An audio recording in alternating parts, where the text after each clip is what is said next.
Okay. Welcome to the September 19th, 2024 regular meeting of the Transportation Commission. Would the secretary please call the roll? Chair Reese. Here. Vice Chair Cagle. Present. Commissioner Ash is absent. Commissioner Creeling. Present. Commissioner Patch. Present. Youth Commissioner Yao. Here. We have a quorum. And I just wanted to mention that item 4B has been pulled from tonight's agenda and has not been scheduled for a future meeting. Go ahead. Okay. Thank you. This portion of the meeting is reserved for comments on the items not on the agenda. Under the Brown Act, the commission cannot act on any items raised during the public communications, but may respond briefly to statements made or questions posed, request clarification, or refer the item to staff. At this time, I'll open the item for public comment. Do we have any members of the public wishing to comment on this item not on the agenda? I put a card there. Thank you. My name is Michael Vecchio. I'm a resident of Walnut Creek and a member of Bike Walnut Creek. And two things, if I may. One is that agenda item 4A was something that prompted me to speak on something not on the agenda. And I'll be here to make comments on 4A. But the reason it prompted me is that it's dealing with Ignacio Valley Road traffic signal type improvements and a bunch of other improvements along the corridor. And I'd like to recommend that the commission consider and the council and staff consider doing a study along the corridor of Ignacio Valley Road dealing with pedestrians and bicycling activity that is similar to something that was done on item 4B that was pulled. And so by looking at Ignacio Valley Road, especially between Iron Horse Trail and BART, and some of the residences and offices along that corridor and the residences west of 680, I think it's really way past time for the city to consider something that can be done along that corridor that benefits bicycles and pedestrians. So, and like I said, I'll talk about my comments on item 4A when that comes up. The other item I'd like to talk about, if I can, is just being a member of Bike Walnut Creek. We're hosting the free valet bike parking at the upcoming Walnut Festival this coming weekend. So it's free, it's supervised. There'll be people there the entire day from 12 o'clock until 7 o'clock Saturday and Sunday. So if anybody's interested in riding your bike there or know somebody who is, we will be there. Thank you. Great, thank you. Are there any other public comments in the audience? Any comments, public comments on Zoom? Are we doing Zoom? We don't have Zoom. We don't have Zoom, okay.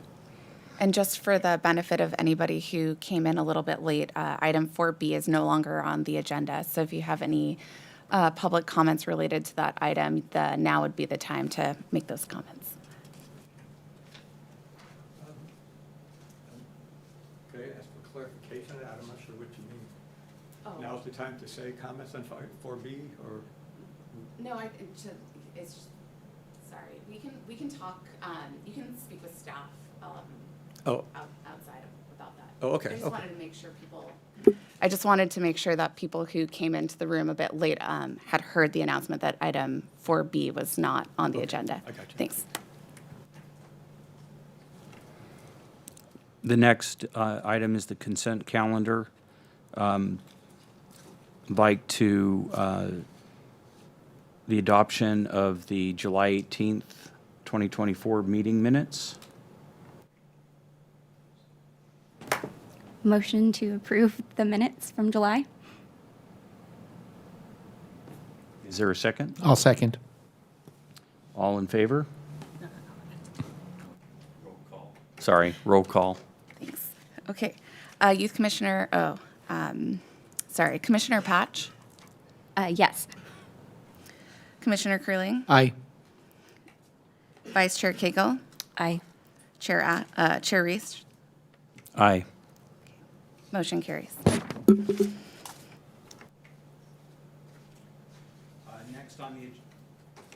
Next on the agenda is an item for the commission consideration, the Ignacio Valley Road update. At this time, I invite staff to provide their presentation.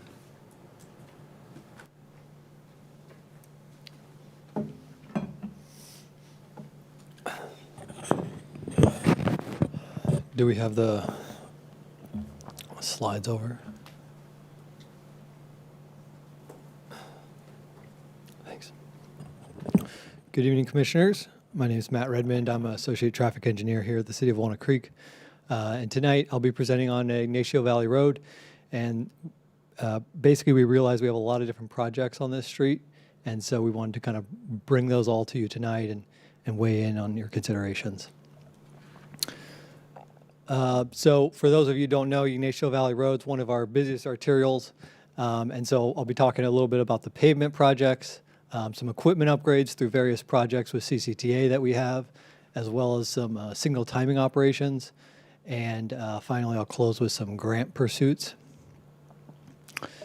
So the Walnut Creek General Plan considers Ignacio Valley Road a route of regional significance, given the amount of cars and the thoroughfare it cuts across the city east-west.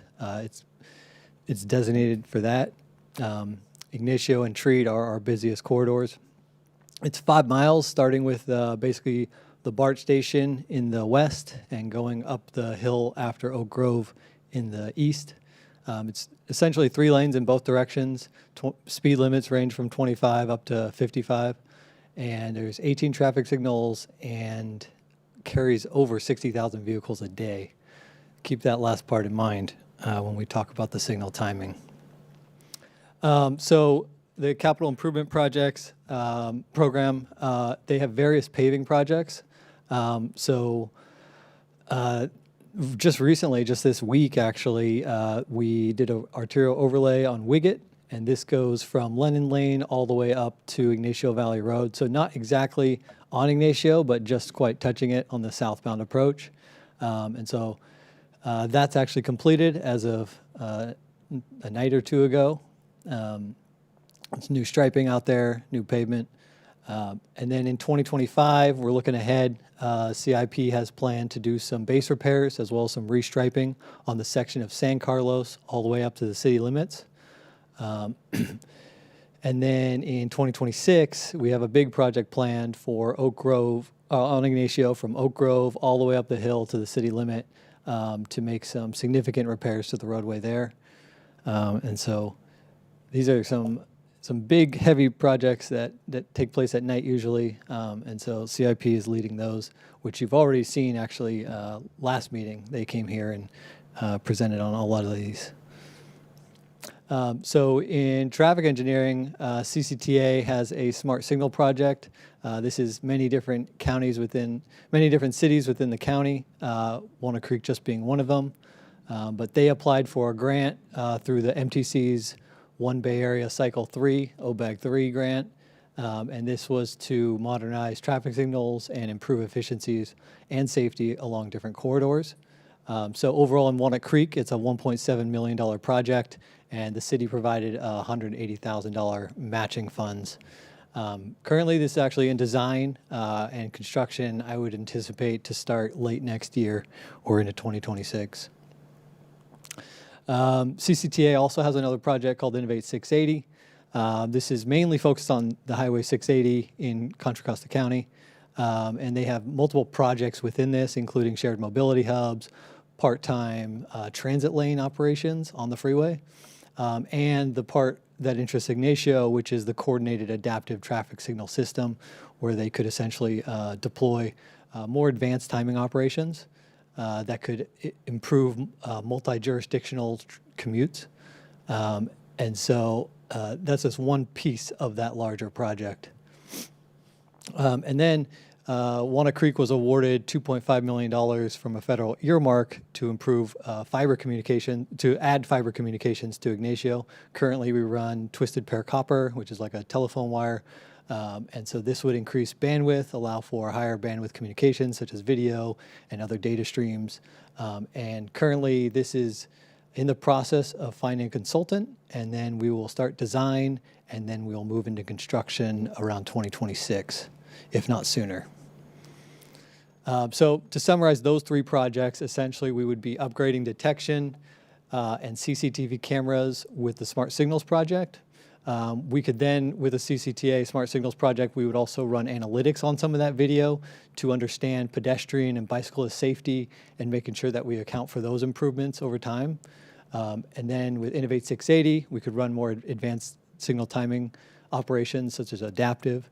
And then all of the above would be helped out with the fiber project with improved communications along the corridor.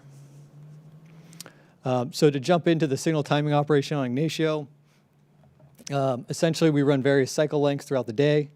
Since these are coordinated signals, we run one common cycle length along all of them, ensure that we cycle through each of the traffic signals phases.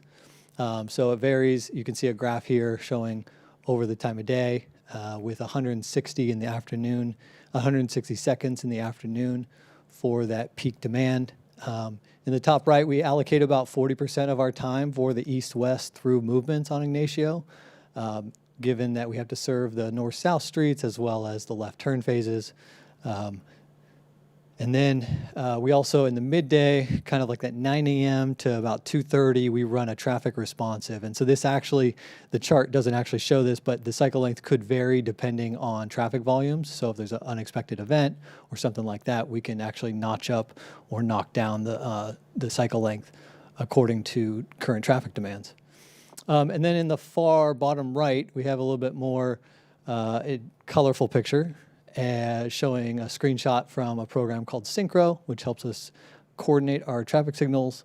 And so I screenshotted a section between Marchbanks and San Carlos on Ignacio. So you can see there's this big blue waterfall of essentially vehicles that go through these four intersections in the green space. And then at the bottom, you can see San Carlos has that smaller amount of green time. And so San Carlos is what's considered our bottleneck location along the corridor. And you can literally see how it just has less green time allocated. And so less vehicles can get through at that location. And so taking a step back, I know commuters and drivers, they probably don't care about that stuff. And they probably just care about this. They see a lot of red lights. They see traffic. And they don't go anywhere. And so I want to kind of address it from a traffic engineer's perspective, and here's what we see. So we see the whole corridor as a system, and so we'll see, I'm going to dive into each of these, but essentially we have startup loss time, which is inherent in each of the vehicles that are traveling on the roadway. We also have crosswalk timing considerations that we have to account for, and we have side street delays. And so I'll break each of those down here. So with startup loss, essentially when the light goes from red to green and you're allowed to go, it takes a few seconds to start up. And so essentially that's what that is. And the first vehicle may take up to 3 seconds, and then the following vehicles about 2 seconds.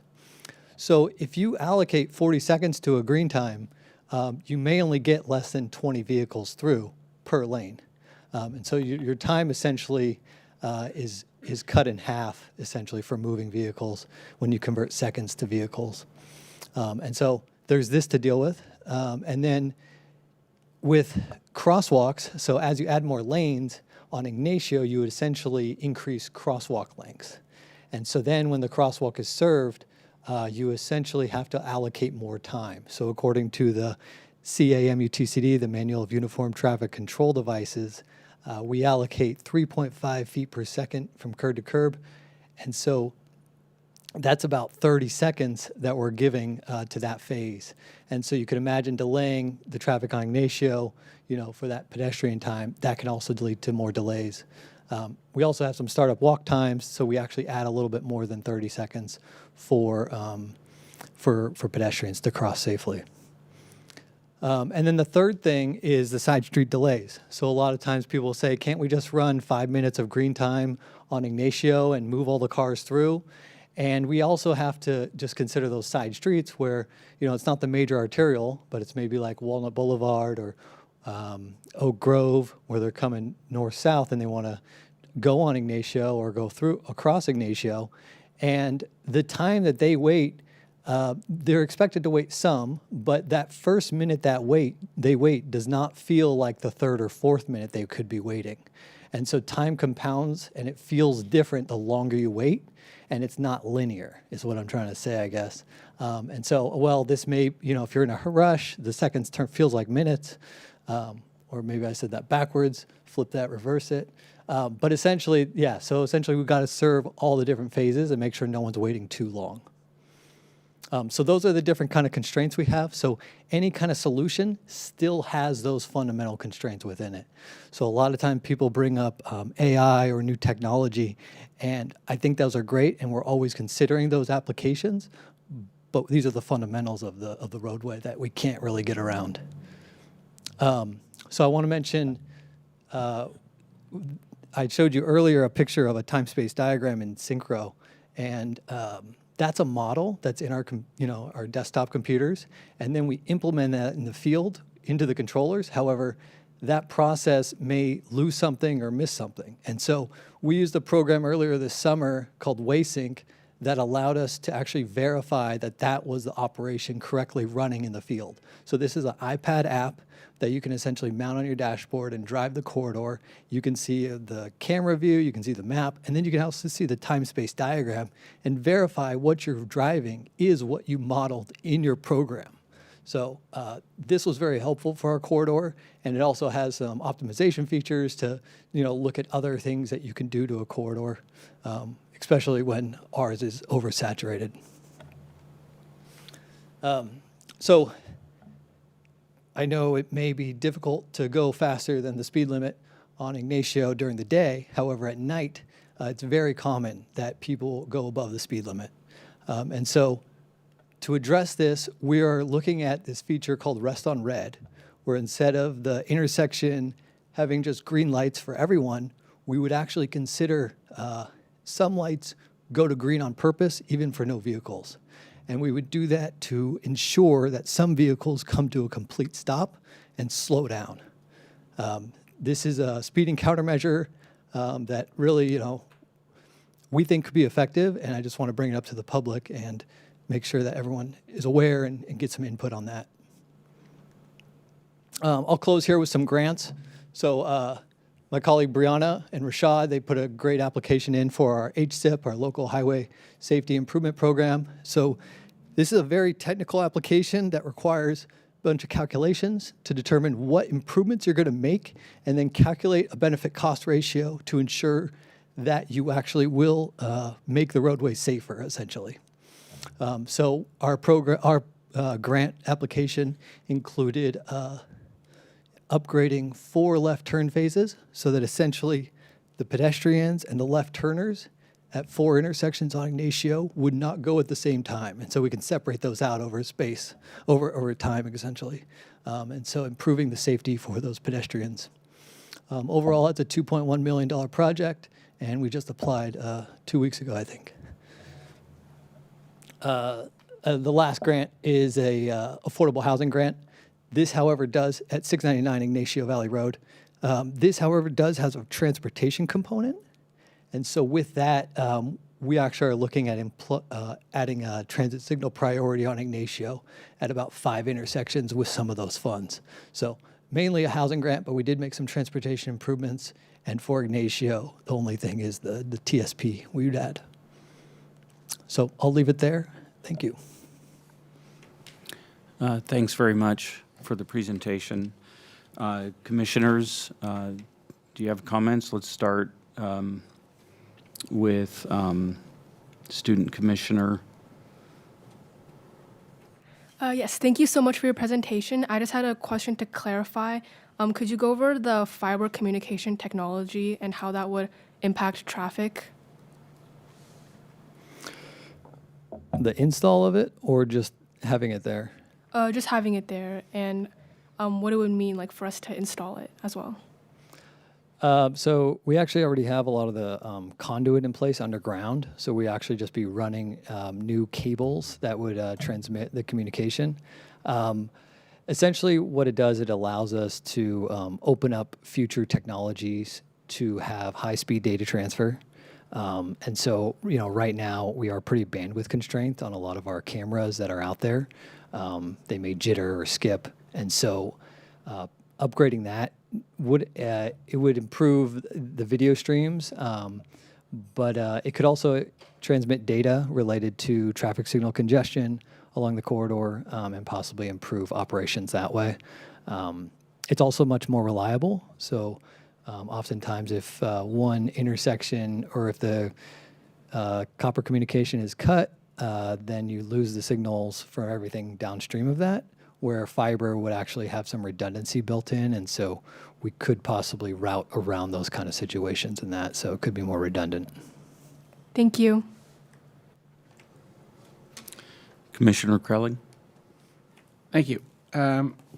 Couple questions. There's the CCTA smart signal, and then there's the coordinated adaptive signal system. My first question is the smart signal, is that something we talked about before that is giving priority to buses and public transit, or is that different? It's a CCTA project, but that's a different project. So that one was just in our downtown. And totally separate set of funds, but it is similarly being executed by CCTA with Walnut Creek as a partner agency. And then what's the difference between smart signal and coordinated adaptive signals? Good question. There's definitely some overlap. Smart signals we see more as technology upgrades so that the adaptive on coordinated adaptive on the Innovate 680 can can run better. So what would be can you describe a real life example of what this coordinated adaptive signal system would do? Yeah. So right now we have some loops on Ignacio Valley Road. However, loops fail, and they're hard to diagnose if they're failing. And so our thought is to upgrade to video detection as well as possibly radar. So we get a lot richer data set from vehicles approaching the intersection, as well as better bike detection. And so then with that, all that detection information feeds into the adaptive algorithms to give green lights accordingly. So it essentially just make the adaptive is 100% functional, dependent upon detection. And so our thought is to upgrade detection so that adaptive can be best performing. Great, thank you. You had a pie graph showing YVR versus non-YVR green to red time, that one right there. And what caught my eyeball, would non-YVR green time, would that translate to cross street green time? Yeah, so like the north, like California Boulevard, and the left turns on California, off of California onto Ignacio. And for that, it actually includes the left turns off of Ignacio. So I'm just talking about the through movements. I just want to give you an idea of if you have a whole pie of 160 seconds, how much are we prioritizing Ignacio versus the other streets? And again, there's a lot of other conflicting phases, right? There's typically 8 at an intersection. And so essentially 2 of them would have 40% of that time. It's the opposite of what I would have expected. One of my observations for years has been if you're driving down Oak Grove and the majority of the cars are going up and down Oak Grove, mm-hmm. and one car just shows up to make a right turn on a residential side street, red light. And so then you get all these cars backing up on Oak Grove for one car to make a right turn. And is there any statistics or data that would suggest overall traffic flow would be better if the straight through higher capacity roads actually got more green time than all the side streets?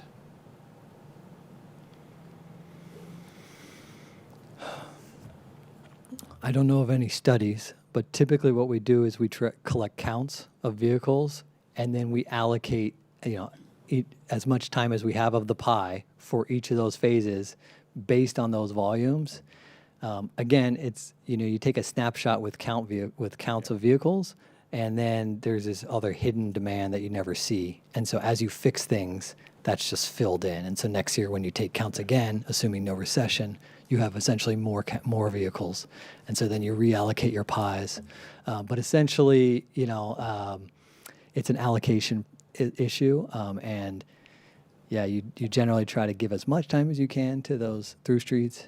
But I haven't seen anything with over 50% for the through streets. Okay. So, I mean, it looks like there's some possibility, even if we got to 50%, I wonder what would happen. It'd be interesting. It's kind of an interesting study if we could ever do it. It really varies by intersection. I just pulled a couple and checked. It varies between, I think, 40 to 50% of the time was allocated for the through movements. And then you brought up, so second to people, once I got on Transportation Commission, second to the public talking to me about potholes, everyone's favorite topic when they find out you're on this commission. You called it Rest on Red.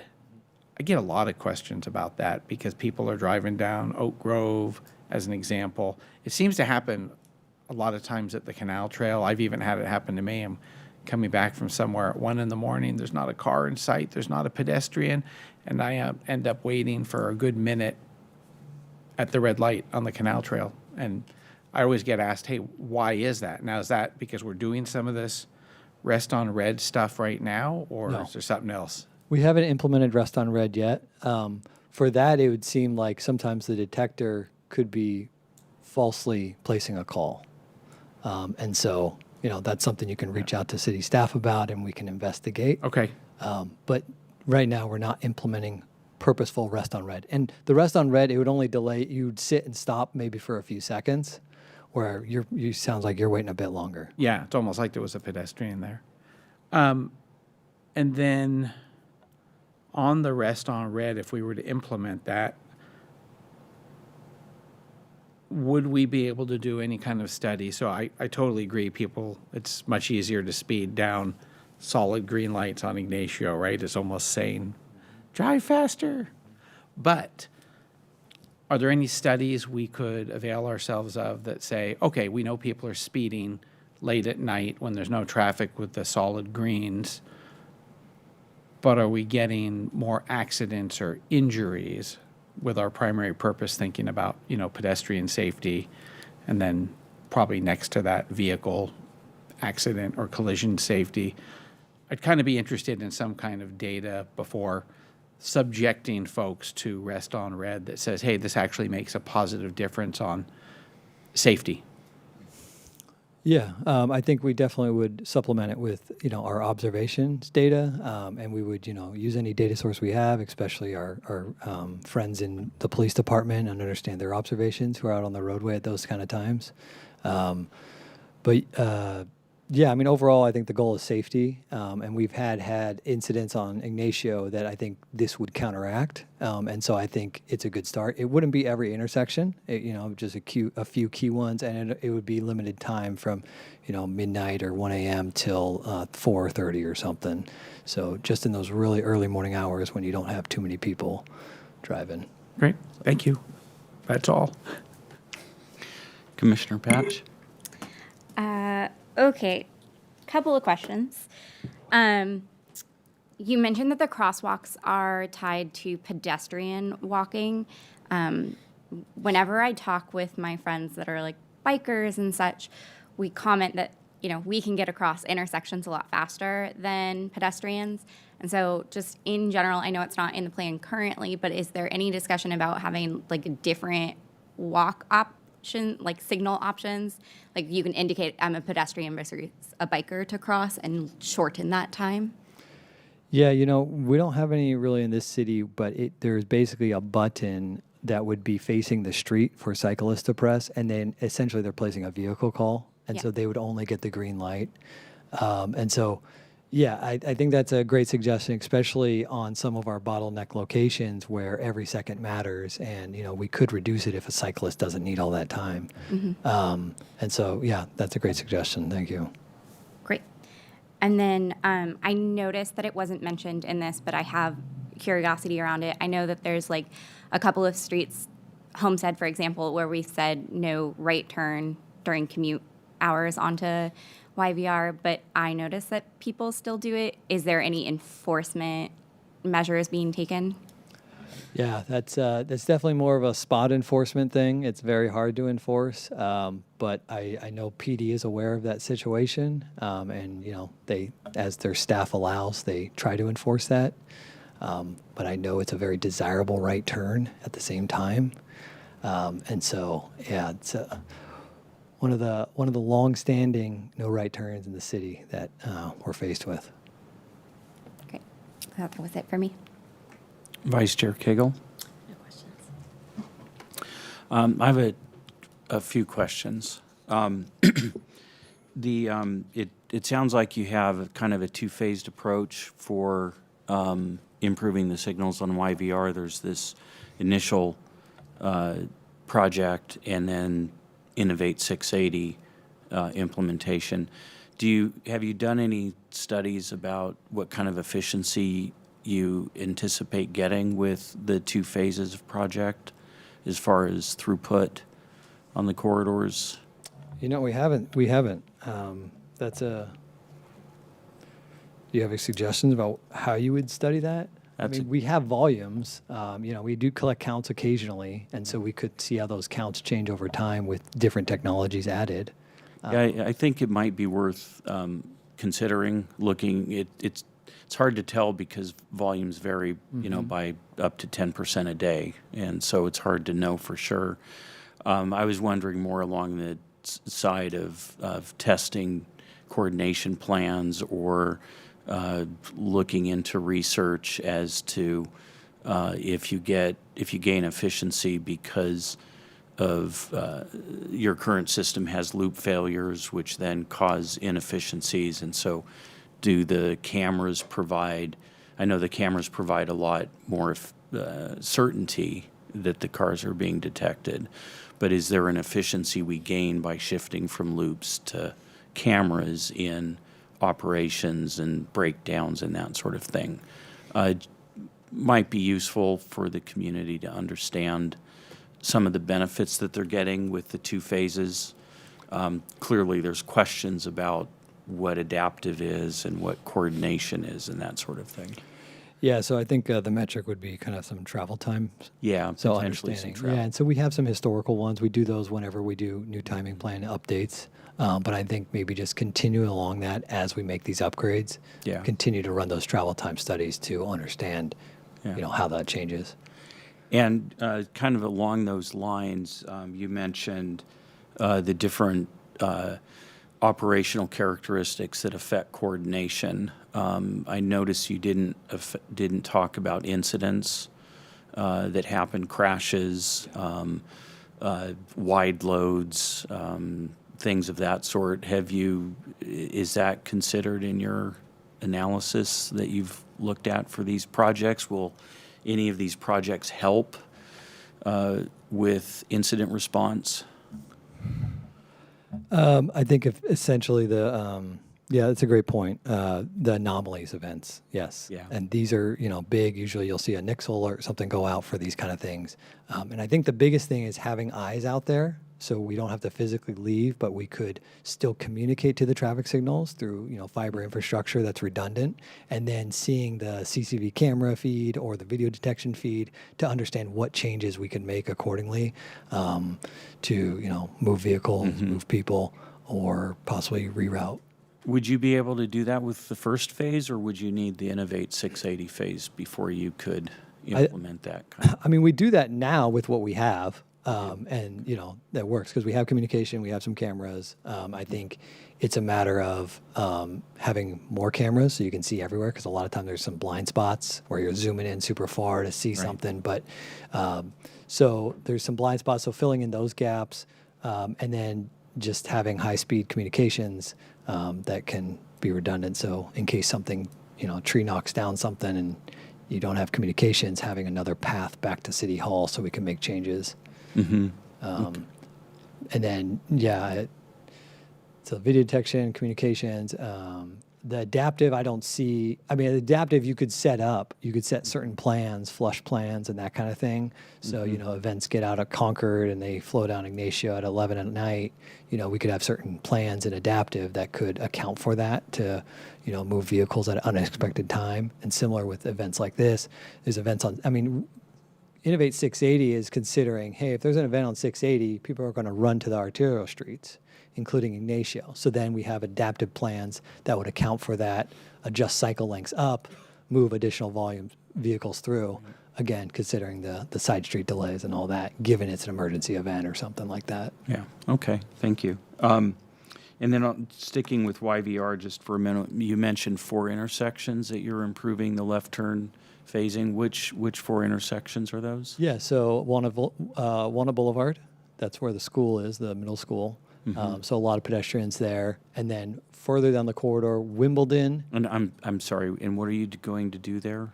then? Oh, so we're going to add left turn phasing. So right now it's permissive lefts, north-south. Okay, gotcha. And so we would add protected left turns for vehicles and so Okay, that they would have their great. own phase. So they don't have that pedestrian left turn conflict.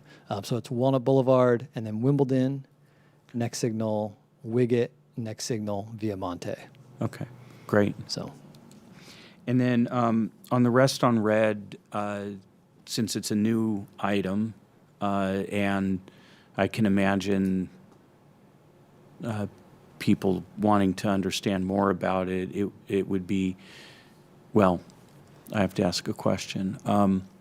Have you considered incorporating, looking into coordination on rest on red, or looking at the benefits, if there's a safety benefit, like with crash modification factors, that sort of thing, or other aspects? Or is this just sort of an initial introduction and you're going to be providing more information down the road?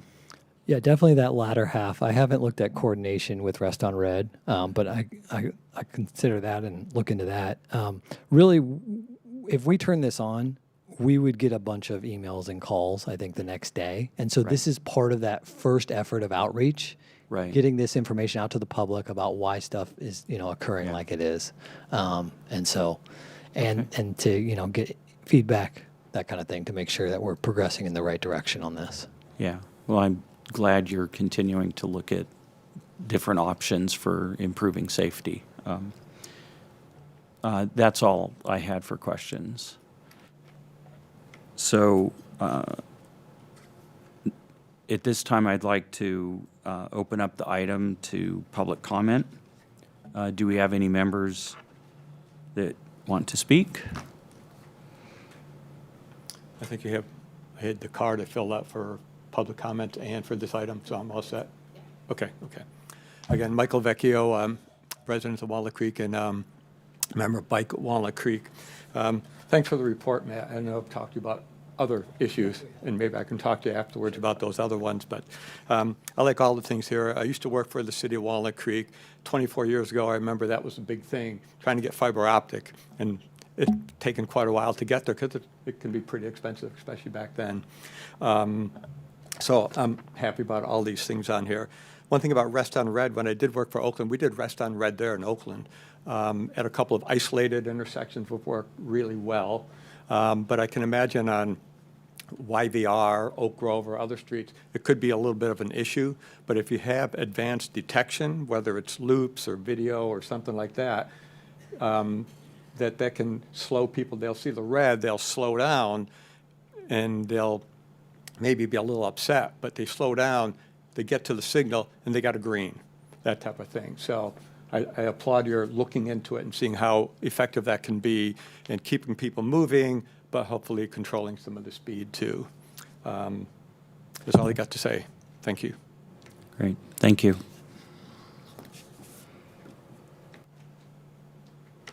Any other comments? I'll close the public comment and commissioner comments. Student Commissioner Chow. Yeah, thank you so much for your presentation. It was definitely very interesting to learn about the new technologies that would be implemented. And yeah, thank you so much. Commissioner Crowell? Yeah, thank you. So you mentioned in one of your answers earlier, Nixle, and we get those alerts when there's incidents, a signal breaks, there's an accident, pole falls down. And there might be something there that I'm just not aware of, but it might be nice to also alert the public to planned lane closures on a road like Ignacio Valley. So for tree cutting, I would imagine we know ahead of time we're going to close a lane for a few blocks because we're cutting trees, we're doing landscape maintenance in the center median or things like that. I think people would find that useful. Thank you. Commissioner Patch? Thank you for this presentation. Thought it was very educational, so good for the public to hear, and us. One thought that I did have was just why San Carlos is the bottleneck, and how we can encourage the public to understand that. Maybe in some future material that can go a little bit more into depth about why it gets impacted. And then I'm actually really excited by the rest on red aspect of it, because again, that makes it safer for pedestrians and bikers and other people that use the roads besides those in private vehicles. So thanks. Vice Chair Cagle? Thank you for the presentation. Appreciate all of the work. This is such an important corridor for the region, and we all know when something happens, it impacts so many lives in so many different ways, whether it's an accident and somebody got hurt, or somebody's just late to their meeting or getting to school or what have you. So, but the most important part for me, I think, is safety. And every time I hear about something happening, usually from speed, I think it's heartbreaking for families. So I look forward to updates on this moving forward and how it relates to our local roadway safety plan. That's a priority of mine in hearing how it all relates back to that. Thank you. Thanks. Yeah, excellent presentation, very thorough. I think moving forward, I think hearing some of the questions, like for example, the chart that's up there now with the green time allocation, it might help to illustrate the side street and the left turn delays that happen. You had mentioned, and I had forgotten to note it, you had mentioned that green excludes the left turns from YVR onto the side street. And I think that's an important piece, because we all think that the side streets are the cause of the problem. And if you just let the through cars go, it'd be okay. But we also have cars that are on YVR that want to turn left off of YVR. And I think it's important for the community to understand the impact of those particular movements as well.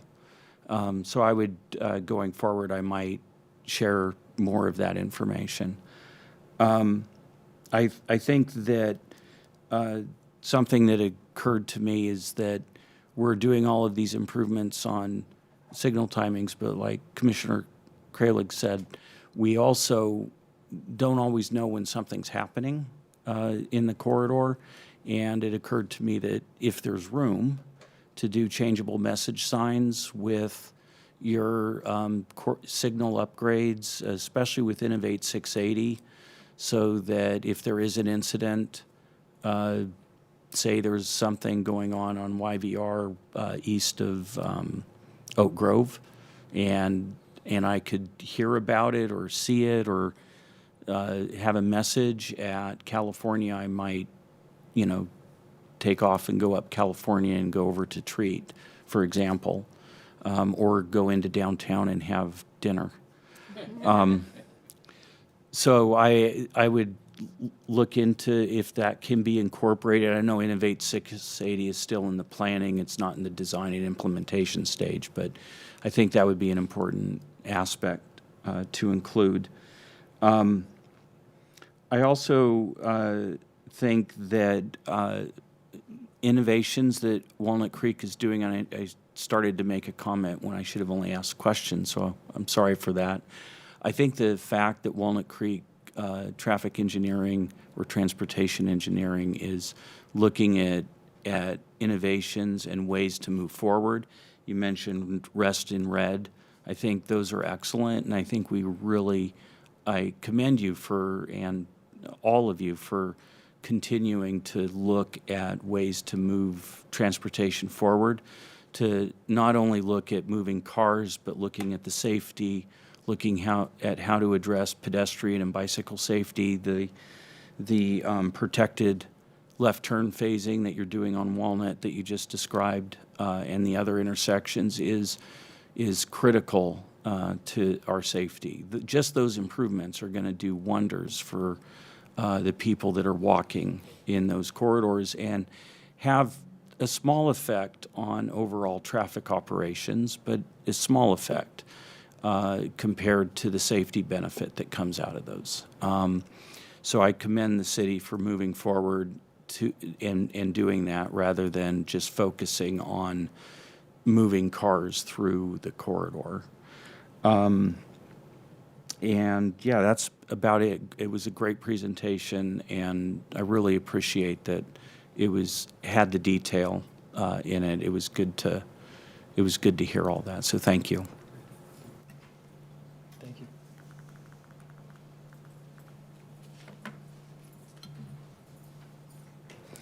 you. At this time, I'd like to invite commissioners and staff to provide any reports on activities and or announcements. And I'll start with Commissioner Crayley. Yeah, thank you. I can't remember the exact date. Smadar probably does because she was there. So two of our city council, Cindy Darling and Kevin Wilk, myself, Commissioner Ash, and Smadar and her team we had there was some requests from a Woodlands resident to come out and actually look at pedestrian safety and traffic flow at Dogwood and Citrus and that general area. So we all got out there at dark 30 and gathered and watched and talked to kind of observe what's going on. So I think Smadar and her team are taking whatever follow-up steps go with what we saw. So I just wanted to report that we did that. Thank you. Commissioner Batch. In case people didn't know, it's Public Transit Month this month. So I've been going to some events throughout the county and Alameda County. It's been fun and interesting and supportive to be at BART and bus events. There's a couple of more, I think, bike from BART or work events throughout the rest of the month. So if you're interested, you can look up those various events. There's a general website for Bay Area public transit. Vice Chair Kayla? No? I would report that we had the council breakfast in July, and I think the most exciting part of that breakfast was hearing about the Heather Farms improvements and how that's moving forward, and I would encourage everybody to pay attention and get involved and it's an exciting project, and it'll be great to see the new facility when it's fully designed and constructed. So that's all I have. Staff, do you have? Yeah, evening, commissioners. So my name is Brianna Byrne, Associate Traffic Engineer here at the city. October, it's Pedestrian Awareness Month. So we do have a couple events kind of in line with that, and as part of that, at the first council meeting this month, we'll have a proclamation along the lines stating we're celebrating Pedestrian Awareness Month 2024. And then next, kind of in line with this, October 9th is National Walk to School Day. Street Smarts Diablo, throughout the whole month of October, they'll host kind of pop-up events at many of our schools. I recommend any families out there check out those dates and make sure you participate in those events.